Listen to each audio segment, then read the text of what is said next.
All right, so welcome to Twitchy Nurse. I moved my camera around, so it'll be a little weird. This whole thing is going to be a little weird. It's going to be a little bit of a learning curve for me because I am now on YouTube and not on Twitch. Let me mute this. Okay, so a couple of things. Welcome to Twitchy Nurse. I'm back, and it's been a long time. I think January, so it's been a few months, but a lot of things have happened. If you're the first time joining me, you just happen to trip upon my live stream right now. I'm Margaret. This is my brainchild, Twitchy Nurse, and my goal with this is to help new nurses and to help nurses in different areas. We're going to kind of do live study sessions. So if you have any topics that you want to talk about, maybe you're learning something in school, or maybe you're learning something on the floor and you just want to kind of talk it out, this is the place to do it. I plan to do this every week as best I can. The day may change, but for the most part, I plan on doing this every week. So you can certainly message me. I'm on Instagram and Facebook, so you can message me through there. You can message me through YouTube.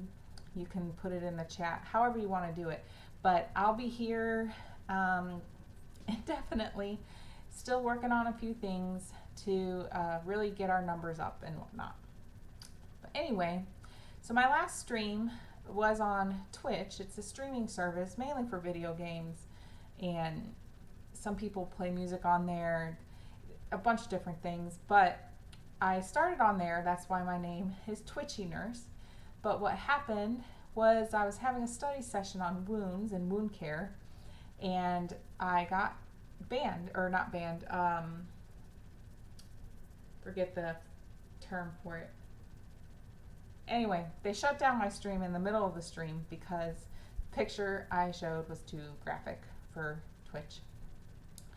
So anyway, I got suspended, that's the word. I got suspended for 30 days. I did appeal it, and then around the 30-day mark, they came back and said that they extended it to 32 days, even though it was their mistake, that it was educational, whatnot. So I decided that I was going to switch services, or streaming services, whatever you want to call it, to YouTube. This is where I'm going to put my videos anyway, and I want to try and explore it a little bit more. Here I am. So before we get started, a little bit more. I finished my master's, so now I have my master's, and I will be starting teaching clinicals in the fall for a local community college. I'm very excited about that. So a little more jobs to add to my resume. And I have a lot of different things I want to do with Twitchy Nurse. I'll talk about that a little bit later before I get off of the live stream. But I'm doing a little bit more with Instagram too, so please make sure you check out Twitchy Nurse on Instagram. I have different topics that I will cover. I have different series going on as well. One of the series is why it's important to have the right size of certain equipment that we use, such as blood pressure cuffs and IV needles and start kits. Preventing complications is another series. Different things that, it may bring us back to the basics. It may kind of show us a little bit, just bring us back pretty much to the basics of nursing and understanding more what we're doing and why we're doing it a little bit better. I'm a big believer that if you understand the process behind what you do and the process or what's going on to cause the numbers we're reading, or to cause the disease process or healing process in your patient, you understand all that, it's going to be easier for you to treat your patient. It's going to be easier for you to explain things to your patient and the patient's family members, and you're going to also be able to pass that knowledge on to other people. If you can explain something to someone and they can understand it, then you have you have mastered whatever the topic is. That's my belief, at least. So, anyway, welcome, and we're going to get started here. Today, we're going to just kind of go back in easy. I have, no, that's what she said. Anyway, I have a really easy topic today. It's about brains, like nursing brains, not the organ brains, but nursing brains. That's the report sheet that people kind of carry around. A lot of times you'll hear, nurse say, "Oh, I can't find my brain." Well, that's where all our note taking is. When we have a patient and we take report, we can write it all down on that sheet of paper. Some people carry a notebook around. Some people have a clipboard. Whatever they want to use, that's fine. But I want to talk a little bit about that because everybody's different and everybody has a report sheet that's different and more customized to them. And so I want to go over that. And then I also want to talk about getting a report and giving a report, because a lot of times that is something that really makes people anxious. If you're a new nurse in a new area, or if you're a new nurse in general, it really can be a little nerve-wracking when you give that first report, because you don't want to make anyone upset. So we'll talk a little bit about that. And then please, if you have any questions or suggestions, just type it out in the chat. I can see that, and then we'll kind of talk about it. Even if it's not about shift reports, or if it's not about nursing brains, go ahead and type it in the chat, and we'll address it the best we can. My purpose in these live study sessions is to kind of get into what people are going through in the moment, on their unit, in the classroom, so that you can understand it better and learn and excel in whatever area you're going to be. So, without further ado, we'll get going. Make my camera smaller. Bear with me as I get better with using YouTube. I'll have better intro and all of that. All of my streams I'm going to upload as videos so that you guys can go back and check it out. I'm also going to be working on uploading some past videos. My computer was not really working with the video program I had. I now have a different computer which I built with the help of my boyfriend. So I'll be trying to use that one to edit videos and get it uploaded. There's not a lot of editing that goes on with my videos because it's all pretty simple, but at any rate, be on the lookout for that. I'm going to be organizing it a little bit better, and it'll be fun. Okay, so I usually start out with a PowerPoint on these. So we'll talk a little bit about brains and reports. Like I said, this is not about the brain organ. This is about the report sheet that nurses use or healthcare providers use to take notes on patients and what they're doing and stuff. So let's go on. So I'm going to talk a little bit about how to set up your brain, what you need on it, what is important things that you want to take notes on for your patient. I'm also going to talk a little bit about examples of brains. I'm going to post a couple. I have one uploaded to my links section that I made.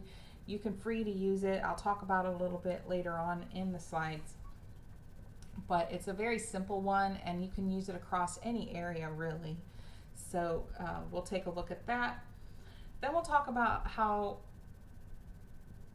some tips and tricks on how to give report, and then also some things to keep in mind when you get report from another nurse. I wonder why this is not showing up.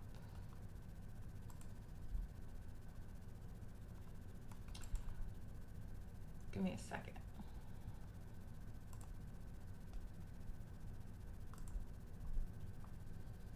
Wonder. So you should be seeing my PowerPoint right now, and it's not working.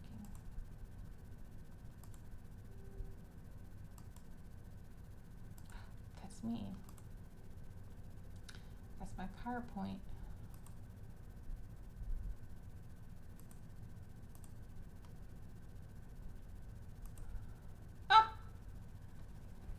work, I think.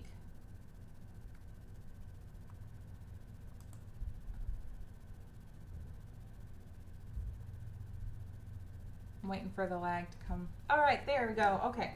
So, um, last, after talking about how we get report and some tips and tricks on things to remember during that, we'll talk a little bit about conflict management. I'm not going to go in huge detail, but there's certain things during report time that I want you to be aware of so that when you happen upon it, because it will happen, unfortunately, just how to deal with it, how to approach it, how to talk to people when they're not being so nice.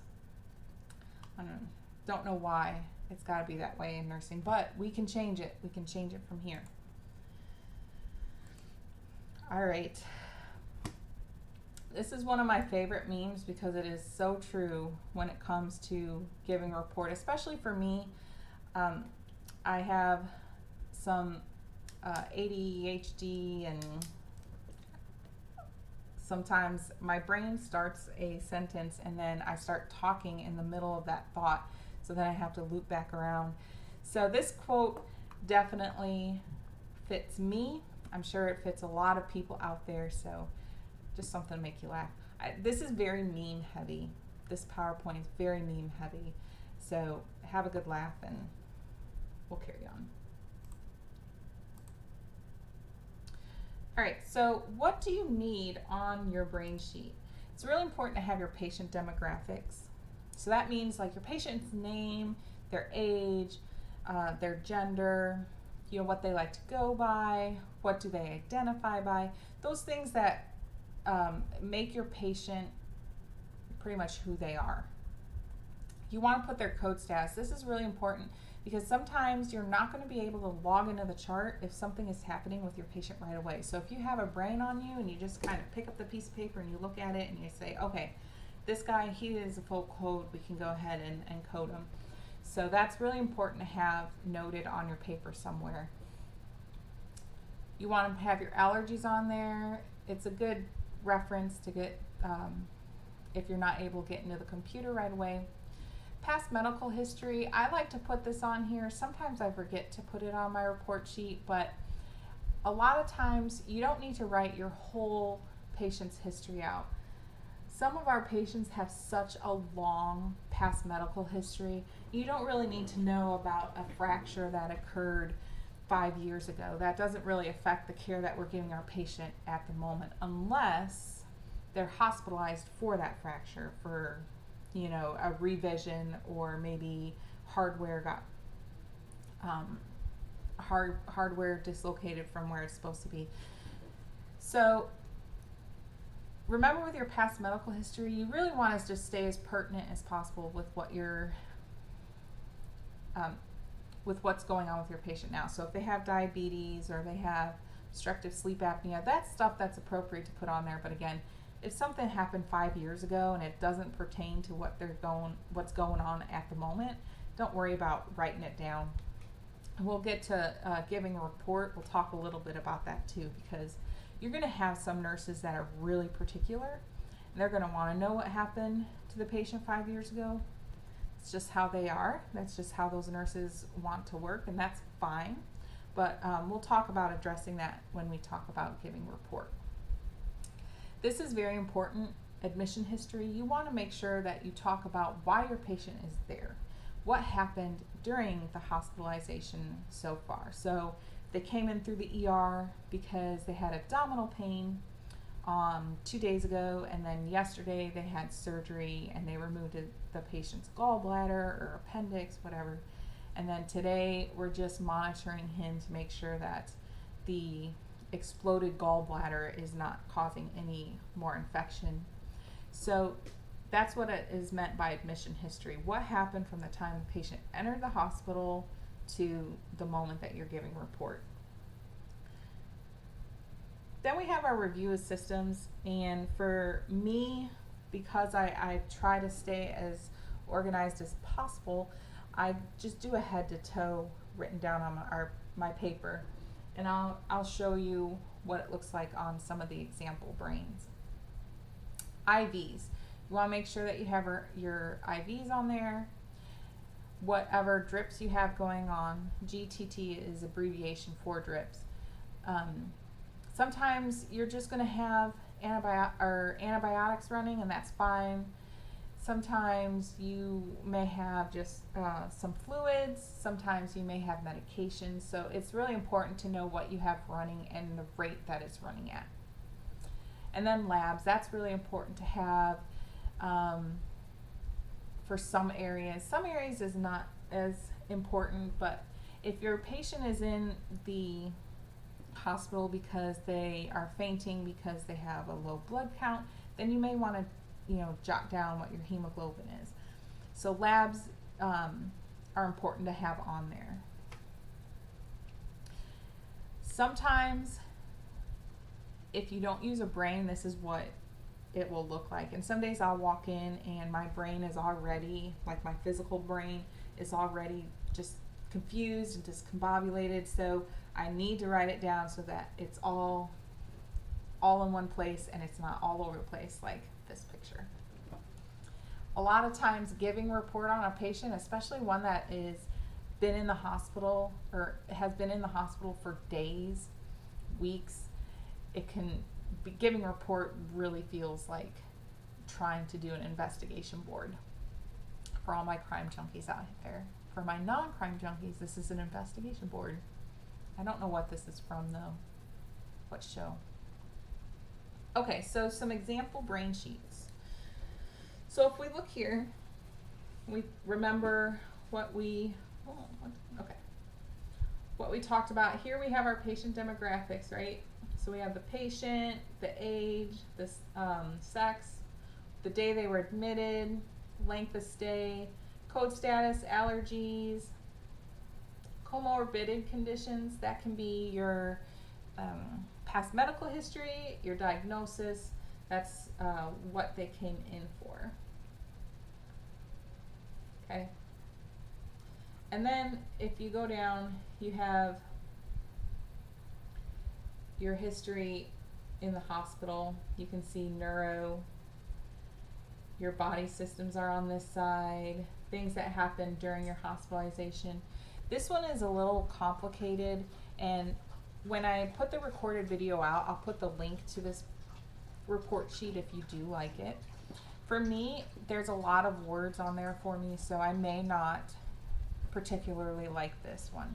This one is also printed out on one sheet. So if you happen to have 4 patients and you are carrying around 4 pieces of paper, so kind of want to keep that in mind when you're looking for a brain to use. But this one is really good. You have like your CV. This is really geared, it looks like, towards an ICU type patient because it has art line and different types of lines that you would see in the ICU. This one here is a little more simple, or it's simpler. I really like this one because they have everything kind of, it's less wordy pretty much. So here again you have your demographics. This is more of an SBAR, so situations. So your demographics are here like we talked about before. Your background, that's what's going to talk about why they're in the hospital. Over here you have some things like your isolation core measures. There are a lot of different conditions that you need to take care of, core measures. That a lot of that has to do with surgeries. Some of the surgeries have pathways that you want to follow, so that would be something you would put here. Vaccine, this is something that you don't really need on your form. Maybe if you're getting an admit you want to jot that down, but you really don't need this on your report sheet. But you can see you have your review of systems, your IV, your drips, your meds that you may need to give, some head to toe, and then down here you've got some labs here. So the report sheet that I have, I developed over a lot of years. I now don't use a report sheet because I tend to lose it a lot. And computers where I work are they're all over the place, so I'm able to easily log in and look at my patient. I also have 1 or 2 patients, sometimes 3, if I have 3, I do have a brain because I won't be able to remember everything.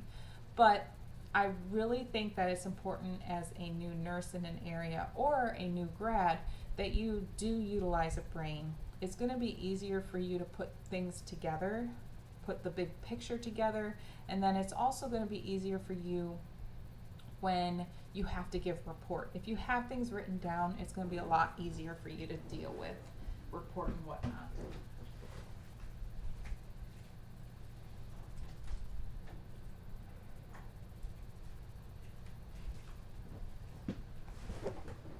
Sorry, I heard my little puppy.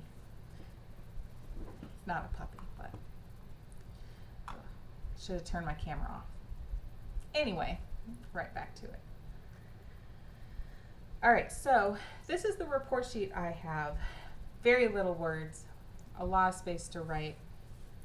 Up here, you can put your patient demographics up here. And then you've got your code status and allergies, previous medical history. It's not a big space to write in, but you don't need a whole lot of space for it. And you can also spill in to admission history. Here you've got your head to toe body system. And here, you know, you can write notes that the previous shift told you, but then you also have an area to kind of tell you, or area to jot down notes for what happened during your shift for when you give report. Your IV, your drips, and then I have an area down here for any drains, like if they have a wound vac or a JP drain, if they had surgery or whatnot. One thing that is especially helpful for me during my shift is to have kind of a to-do list. And you can, if you go to, well, no, I have it as a PDF. Anyway, so what I have here is the hours. So let's say I start my shift at 7 and 8 o'clock my patient pees 200 ml. So what I can do here is I can write urine 200 mLs, and then I'm good to go. So when I sit down to chart, if I'm not able to chart that right away, I know, okay, 8 o'clock, I can write 200 mLs of urine. And you can do all this here. Another thing I like to do is so that I can see the whole day, line it all up as to things that I need to do, is write down meds when I need to give meds. A lot of people, they will write down every single med out. I don't really do that. I feel like that's a lot of time for me to write it out. Some people are very quick. I can't do that.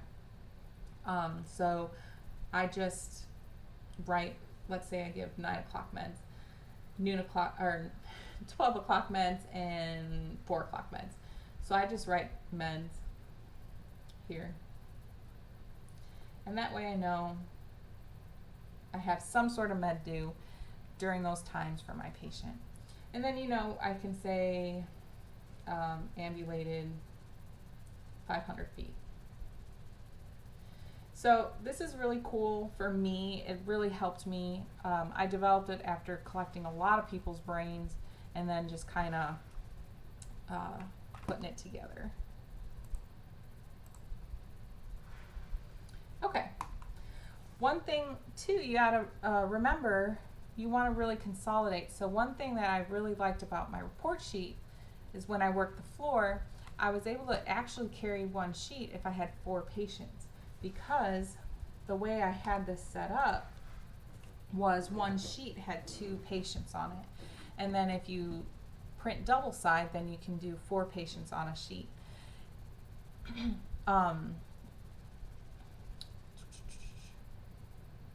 Like I said, I have the link on my link area on my About Me page so that you can access this, you can download it, you can print it, you can print off as many copies as you want. And it just, you know, for me, it was very helpful to use. Okay.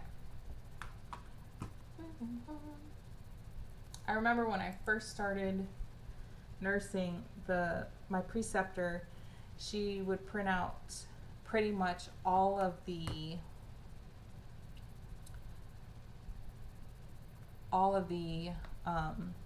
patient information which was like, I don't know, 10 pages. And at that time, we had like 5 to 6 patients because I was on a med surg floor on night shift.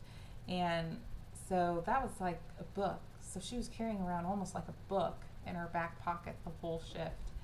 And I started out doing that because I was like, all right, this is how we do it. You know, I'm a new nurse, big wide eyes about what I need to do. And so I would print it out, and then I was like, I don't even read half this stuff.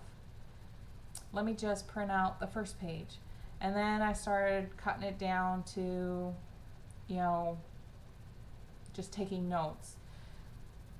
And then I just started collecting other people's brains. So if I saw someone who did their own kind of sheet, report sheet, I'd say, hey, do you have a copy of that? And I would grab it. And over the years, I found that this really helped me out so that I was able to do a better job at keeping track of where it was and organizing my thoughts. So here's some tips that I want you to remember as you make your brain. You want to keep a few copies. So whether you write it down by hand, so that brain that I made for you guys, I actually have that written down by hand, and I just went ahead and made copies of it. It saved time.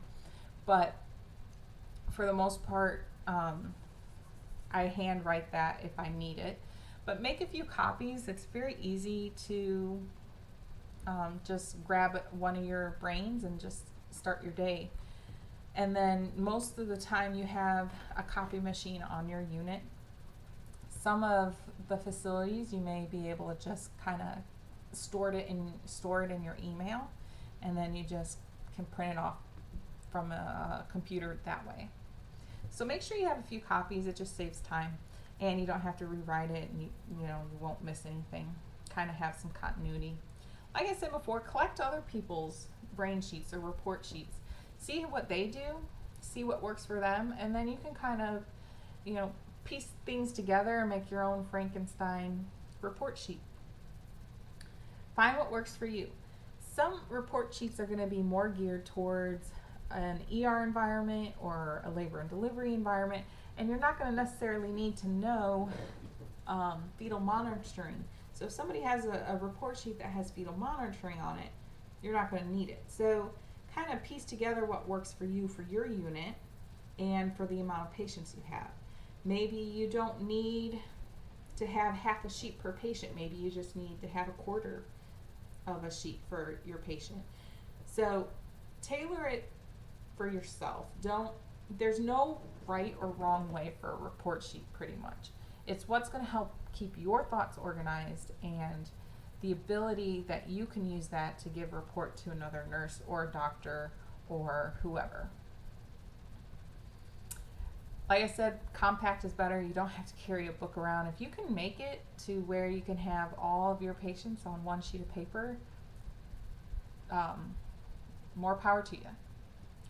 This is really important. A lot of times, nurses will hold on to their report sheets or their brains, and they will reuse them from shift to shift, or sometimes they'll hold them on for months just in case something happens and they want to look back through their notes. That's fine, but you don't want to take them home. Some people will. You will see that some people will, but it's not a good practice to do, because you're having patient information and medical information and you're bringing it out of the hospital, out of the unit. You can really set yourself up to be violating HIPAA, and you don't want to do that. You don't want to lose your nursing license over keeping a tip sheet, or a report sheet. So if you are done with the patient, you aren't going to get that patient back, then go ahead and just throw away your brain sheet. If you document it correctly, if something happens in the future, then you're going to be able to refer to your documentation. Otherwise, just throw them away. If you do want to keep them, make sure that you have a locker to put them in, or somewhere on the unit where you can keep your report sheets. You don't want to keep them. All right, so what makes a good report? We're going to start talking about giving report now. Giving report, all that good stuff. You want to keep it to pertinent information. You know, like we discussed before, allergies, history, and code. You don't want to go into vast detail about, you know, they got this vaccination and that vaccination unless it's pertinent to their hospital stay. If they need a flu shot because they haven't had a flu shot and it's flu season, then yeah, you're going to want to put that in your report that, hey, this patient needs a flu shot before they go. Otherwise, it doesn't matter. It doesn't matter. If it doesn't pertain to their hospitalization, don't worry about it. You want to talk about your previous assessments. So what did you find on your shift so that you can tell the next nurse this? And this is very important because if something doesn't match on the patient from what you've said, the nurse can go back and say, well, on night shift, this patient wasn't bleeding and now he's bleeding, if that makes sense. You want to talk about what drips of IV fluids, what is running currently and what the rate is. You don't want some of those medications to run dry, especially if you're in a critical care environment like the ICU. You don't want those medications to run dry and possibly cause the patient to, you don't want to cause the patient to disintegrate. That's not the right word. Decompensate is the word I was looking for. You know, if you have a medication to keep their blood pressure up and that medication runs out because you didn't know your rate was going as fast as it was, then your patient's blood pressure can drop. So make sure you know what's currently running and the rate that it's running at. And also ask what needs to be done from their shift. You know, as we get more and more tasks put on us, sometimes we're just not able to complete everything. We do as much as we can, but you need to have grace and mercy when it comes to what got done. Now, if you have a nurse that is always not finishing this, that, or the other, then that becomes a pattern. Then, you know, you can talk to your charge nurse or supervisor. But just know that healthcare and nursing is a 24-hour business. There's a reason we have a day shift and a night shift. And if you are unable to get something done, for example, you know, there wasn't any TED hose on the unit today, but can you, if you have time on your shift, can you find some and put them on them? Or, you know, I wasn't able to get to the patient's bath today. We were really, really busy. Would you be able to get the bath done? As long as you don't make a habit of doing that, we should all be able to help each other when we aren't able to get everything accomplished on our shift. Next, you want to know what the possible plan is. So what is the next steps for this patient? Are they going to be transferred to another unit? When is the possible day of transfer if it's not going to be today? Are they going home? Are they going to surgery? Are they going to have a procedure? Do I have any CT or x-rays that need to be done?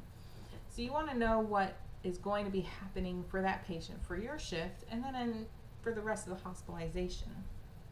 It's important because, you know, families and patients, they may ask you, hey, when am I going home?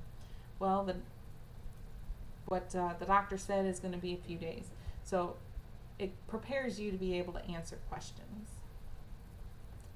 This is so controversial. Be at the bedside when you're giving a report.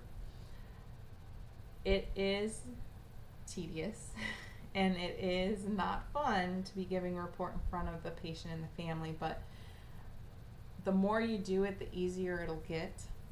When you're at the bedside and you're giving bedside report, you're giving the patient and the family an opportunity to be involved, an opportunity to ask questions. By giving bedside report and giving the patient and the family that opportunity to participate, we are giving them autonomy in their care. They may not have known that drain that's connected to them is draining a bunch out, and is that concerning? You know, it's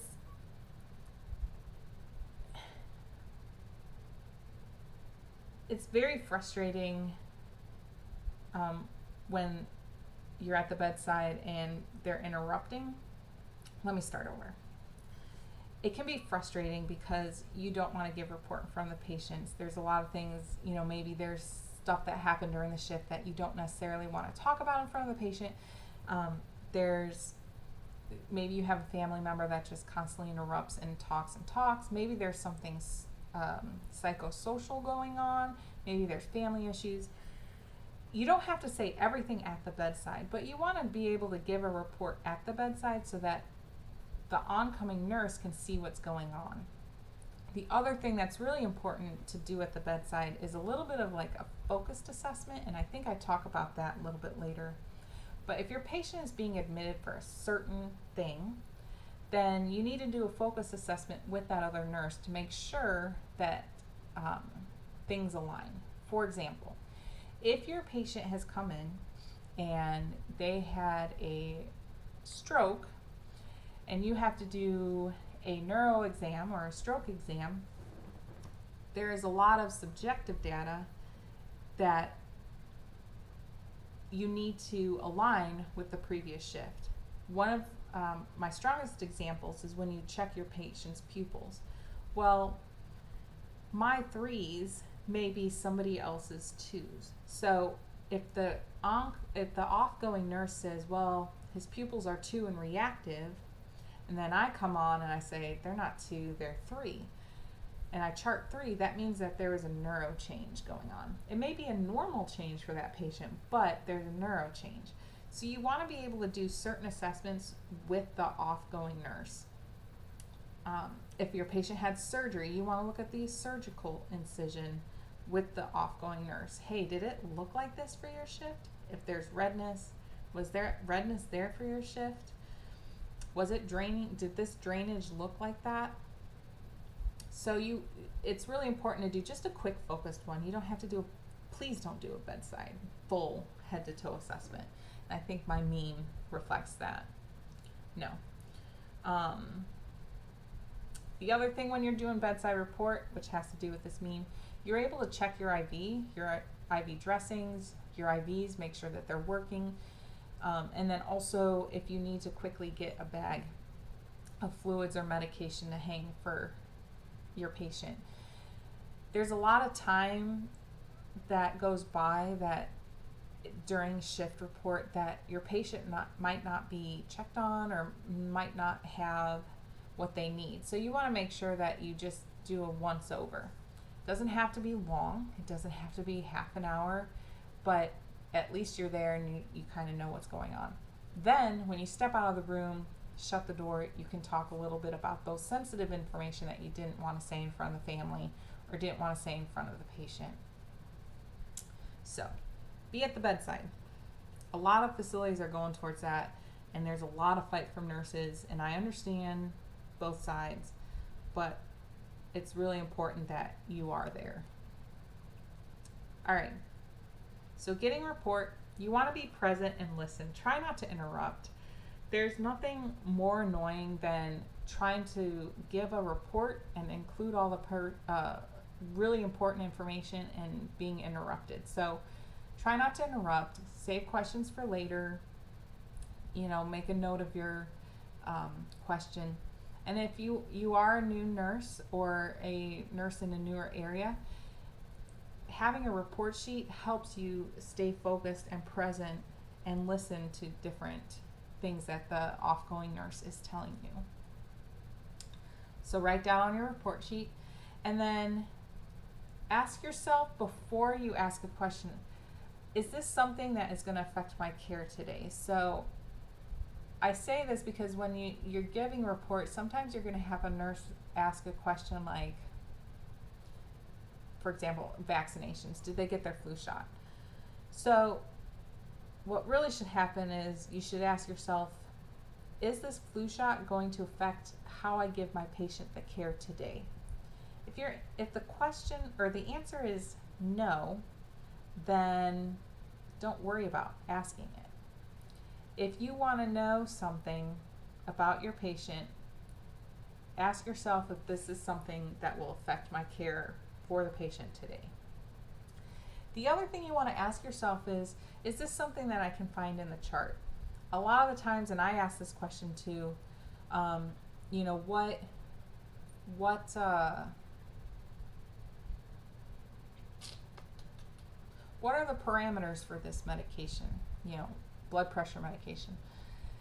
It's a PRN blood pressure medication. What is uh, the order say that I should give this? When should I give it? If the nurse says, oh, hey, yeah, I don't know that right off the top of my head, that's something you can look in the chart. Don't stress out that offgoing nurse to find it in the chart. It's very easy to find. You can find it. Also with pain medicine. Hey, what time did you give the pain medicine? Oh, I don't remember. It's like 3 something. Okay, I can look in the chart for that. Don't stress out the offgoing nurse for details that are very easy to look up in the chart. Some information you need to know. Some information you can look up later. And then when, like I said, with the being at the bedside, make sure you double check certain things on your patient. Dressings, that focused assessment. When you're getting reports, it's really important to make sure that your assessment is going to line up with your offgoing nurse's assessment if it's the same, if there isn't any changes, like the pupil example I gave. Kind of talked about this. Don't do a full patient assessment. That's going to make everybody irritated. It's I've had nurses do that when I'm doing a head to toe, or when I'm doing a report and they start doing a full patient assessment, and you have other patients to get report on, you have other patients to give report on. So don't do a full patient assessment. Do that focused one, the one that you need to know for the patient for this admission, and then move on. Yeah. All right, giving a report. Here's some tips for giving a report. Take a deep breath. There are going to be some nurses out there that you're going to really hate giving a report to, and that's okay. But you have to be professional. So take a deep breath before you give a report. Be confident. Be organized. That's really important when you're starting out, that you have that brain, because when you have that brain, you're able to be more organized in giving your report. Use the SBAR method. This is pretty much the gold standard of communicating patient care. Whether you call a doctor, whether you're giving a report to a nurse, or giving a report to even the family, you should really use the SBAR format. And that's situation, background, assessment, and recommendations. So your situation is going to be all your patient data, demographics, previous medical history. Your background is going to be your admission history. Your assessment is going to be your head to toe. What did I see? What's going on with the patient? Even if it's normal, you can say, yeah, lungs were clear, normal, nothing going on there. Abdomen, nothing going on there. But at least you go from head to toe. And then your recommendations. What is the plan for this patient? You don't have to say like, oh, I think that this patient should. No, what is the plan for the patient? Are they going to the floor? Are they going home? And also during this time, is there something you need me to do for you? Is there a 7 o'clock med that you just did not get to? Okay, I'll give it. I didn't get to empty the urine Foley catheter. Okay, I'll get that. So this is a spot there that you can ask, is there something you need me to do to get you out of here, is how I say it. We all want to get out. Being organized is going to prevent this. Going home, laying down in bed, and suddenly remembering all the things that you forgot to say in report. One of the last times I worked, I had the nurse call me 2 or 3, maybe 4 times. Oh, I forgot to tell you this. Oh, I forgot to tell you that. And I felt so bad, because you shouldn't have to feel that way. These are things, pretty much everything that you tell me in report, if you documented it correctly, I'm going to be able to look at the chart and say, okay, this is what happened the previous shift. So if you forgot to say something in report, it's fine. When you come back, say, hey, I'm so sorry, I forgot to tell you this or that, but don't let it stress you out to where you're staying up at night or staying up instead of sleeping if you're night shift. All right, let's touch a little bit on, what time is it? Let's touch a little bit on conflict management. I'm not going to go into a lot of detail because this would be a whole class in and of itself, or whole study session in and of itself with examples and everything. But you're going to come across nurses who are very, very specific about what they want in report. You're going to come across nurses that just right off the bat they're going to have a bad day because they came in with not a great attitude. Some nurses are going to be impatient. They're going to interrupt you, and it's going to be frustrating. And I've had all this happen. I've had it happen to me. I've had it happen to my preceptees, my orientees. I've seen it happen to coworkers. So it's inevitable that you will come across someone as you're giving a report that you get a little frustrated with. So we're going to kind of talk about that right now on how to address that. What you don't want to do is you don't want to let it happen and then walk off and then just talk bad about the person for the rest of the shift. That isn't healthy, and it doesn't create a healthy environment for your coworkers. It actually breaks down trust quite a bit. So be cool, be calm, be collected. If you know this nurse is notorious for interrupting, this nurse is impatient, just take a deep breath, enter into report being just calm and professional. Be professional. There's no reason to get snarky or sarcastic, although a lot of times deep down inside you just want to snap back at the person. Don't. Be a professional. Nursing is a professional field. We are educated. We know better. So you want to make sure that your practice and the way you talk to each other reflects that. So you also want to practice phrases. My favorite phrase is going back to the patient and patient safety. Hey, I really want to give this report in a very organized way. That way I know for sure that I'm not missing anything important that you need to know.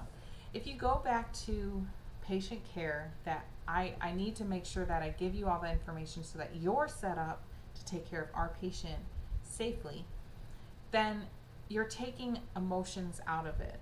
Hey, I know you're frustrated, but can you let me finish my report so I can make sure that I don't miss anything?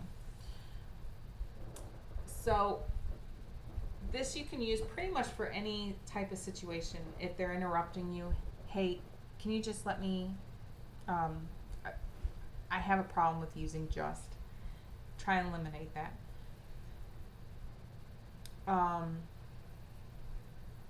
They keep interrupting you, just say, hey, can I just, I said it again. I'd like to finish my report in this way because I need to keep it organized. Pretty much just use the same phrase. I'd like to give you a report in this organized way so I make sure I don't miss anything important. Bring it back to the patient. Avoid using the word just.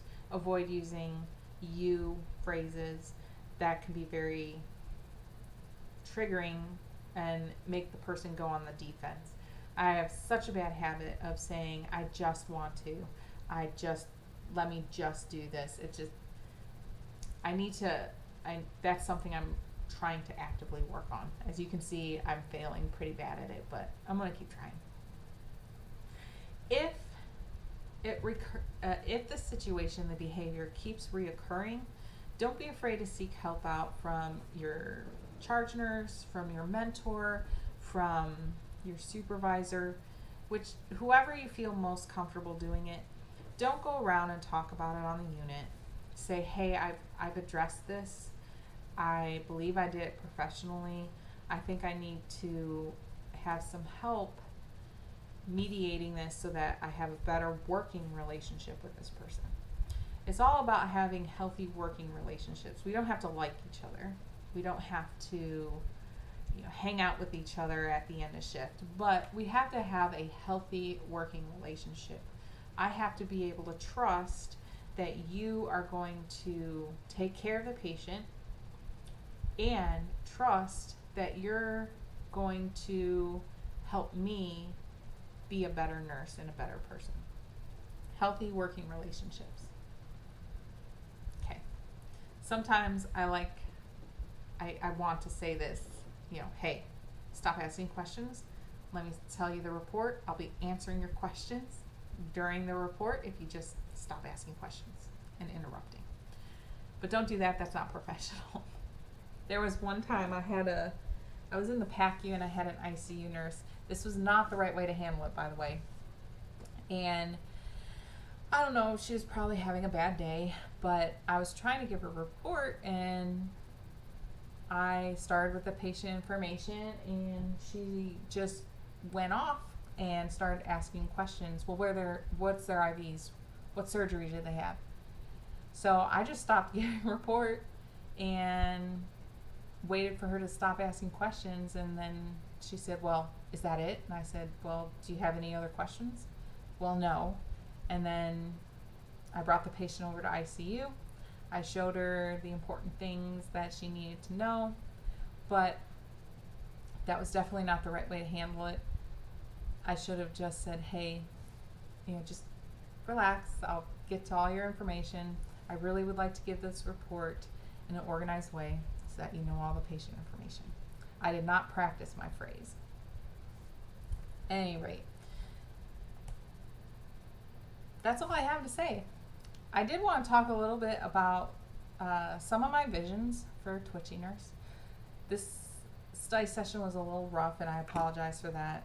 It's been a while since I've streamed, so it was a little weird and a little unorganized, but we'll get through it. So some of the things that I want to do with Twitchy Nurse, besides the live study sessions and what I'll do in the future, is I would like to do some nurse interviews. So if you have a type of nursing that you want to learn more about, just send me a message so that I can find a nurse in that field so that we can interview them and I can ask them questions about how they got into that field, what they like about it, what they don't like about it. And I think it's really important to kind of explore all the different areas of nursing. One thing that I really love about nursing is that if you find that where you're working is not a good fit for you, there are so many different types of nursing that you can do. And you shouldn't just get discouraged if one area doesn't fit you, because there is so many areas. And with that being said, not every area is for everybody. So I'm thankful that there are nurses that love doing med surg and nurses that love doing labor and delivery and love doing oncology, all that stuff. I'm very thankful. And at any rate, when you're graduating from school, or maybe you want to explore different areas of nursing in general, but when you're graduating from school, you have like the whole world at your feet. And what do I want to do with my career now? It's kind of like, what do I want to do when I grow up? You're already a nurse, but what do you do? When I was in school, I didn't know what I wanted to do. I knew what I didn't want to do, but I wish that I could have been able to talk to nurses a little bit better about different areas so that I didn't take so long getting to where I felt most comfortable at. So anyway, that is one of my plans, is I'm going to start doing interviewing for just asking questions. So please tell me what kind of nursing that you want to learn about, and then some questions that you would want to ask that person. The other thing, they changed the NCLEX. So the way the NCLEX, it's called Next Gen NCLEX, is more of a case study. They have a different grading system, and we can talk about that in another time. There's like partial credit and whatnot, and then different question formats. But what they do is they're going to give you a case, and then you're going to answer questions based off of the information in that patient's chart. So we're going to look a little bit more at case studies versus just asking questions. I like that format because it's going to ensure that when you graduate, you're going to be able to put together some sort of picture of your patient and really start critical thinking. The other thing I like about that is that schools are going to also help you practice that critical judgment or critical thinking. So we're going to do a little bit more case studies. And one thing that I'm starting to research on and formulate is I would like to put together a trauma certification review course. There isn't a lot out there for that. There's books out there. I think there's a couple of review courses, but I think it would be neat to put together and put it out there and see how I can help people pass the trauma certification.